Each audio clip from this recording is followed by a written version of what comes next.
ಆಯಿತು ಅಂತ ಅರ್ಥ. It is no more. ಒಂದೇ ಕ್ಷಣದ ಸಂಬಂಧವನ್ನ ಇದು ಕಳೆದುಕೊಂಡರೆ ಇದು ಇಲ್ಲ ಅಂತ ಅರ್ಥ. ಮತ್ತೆ ಮುಂದಿನ ಕ್ಷಣದ ಸಂಬಂಧ ಬರಬೇಕು ಅಂದ್ರೆ ಹೊಸದೇ ಕ್ಲಿಪ್ಪು ಹುಟ್ಟಬೇಕು. ಇದು ಹೋಯ್ತು. ನನಗೆ ಹೇಳಬೇಕಾದದ್ದಿಷ್ಟೇ, ಒಂದು ವಸ್ತುವಿಗೆ ಕಂಟಿನ್ಯೂಯೇಷನ್ ಇರಬೇಕು ಅಂದ್ರೆ ಒಂದೂ ಕ್ಷಣದ ಸಂಬಂಧ ತಪ್ಪಬಾರದು. ಒಂದೇ ಒಂದು ಕ್ಷಣದ ಸಂಬಂಧ ತಪ್ಪಿದರೆ ಆ ವಸ್ತು ಇನ್ನಿಲ್ಲ ಅಂತ ಮತ್ತೆ ಬರ್ಲಿಕ್ಕೆ ಸಾಧ್ಯವೇ ಇಲ್ಲ. ಇದು ಜಾಗತಿಕ ಸತ್ಯ. ಕಣ್ಮರೆಯಾದರೆ ಮತ್ತೆ ಕಣ್ಣಿಗೆ ಕಾಣಿಸಿಕೊಳ್ಳಬಹುದು, ಆದರೆ ಇಲ್ಲ ಅಂತಾದರೆ ಮತ್ತೆ ಬರ್ಲಿಕ್ಕೆ ಸಾಧ್ಯ ಇಲ್ಲ. ಸಾವಿರ ಅನಂತ ಪ್ರಧ್ವಂಸಃ. ಒಮ್ಮೆ ಒಂದು ವಸ್ತುವಿನ ನಾಶ ಆದರೆ ಅದು ಇನ್ನು ಮುಂದೆ ಬರೋದಿಲ್ಲ, ಬರೋದು ಹೊಸ ವಸ್ತು ಬರಬೇಕು. ಅದು ಮತ್ತೆ ಬರೋ ಹಾಗಿಲ್ಲ, ಹೋದದ್ದು ಹೋಯ್ತು. ಹಾಗಾದ್ರೆ ತಿಳಿಯಿರಿ, ಒಂದು ಕ್ಷಣದ ಸಂಬಂಧ ಅನ್ನೋದಕ್ಕೆ ಮಹತ್ವ ಎಷ್ಟಿದೆ ತಿಳಿಯಿರಿ.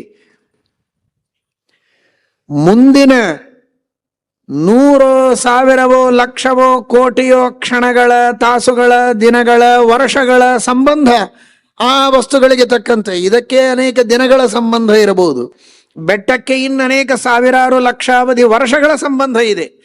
ಅಷ್ಟೆಲ್ಲ ಸಂಬಂಧಗಳನ್ನ ಮುಂದೆ ಪಡೆದು ಮೆರೆಯುವುದಕ್ಕೆ ಈ ಒಂದು ಕ್ಷಣದೊಳಗಿನ ಅನಂತ ಭಾಗದ ಸಂಬಂಧ ಇದು ಬಹಳ ದೊಡ್ಡ ಬ್ರಿಡ್ಜ್ ಆಗಿ ಇದೆ.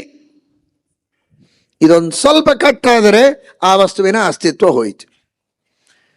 ನೀವೇನು ಹೇಳೋದಕ್ಕೆ ಹೊರಟಿದ್ದೀರಿ ಅಂತ ನಿಮಗೆ ಸಮಸ್ಯೆ ಆಗಿರಬಹುದು. ನಾನು ಏನು ಹೇಳಲಿಕ್ಕೆ ಹೊರಟಿದ್ದೇವೆ ಅಂದರೆ, ಬಹಳ ದಿನ ಒಬ್ಬ ಮನುಷ್ಯ ಬದುಕಿದ್ದಾನೆ ಅನ್ನೋದು ಮಾತ್ರ ದೊಡ್ಡದಲ್ಲ, ಆ ಮನುಷ್ಯನ ಒಂದೊಂದು ಕ್ಷಣದ ಅಸ್ತಿತ್ವವೂ ಕೂಡ ಅವನ ಜೀವನದ ಬಹಳ ದೊಡ್ಡದಾಗಿರುವಂತಹ ಘಟ್ಟ ಅದು.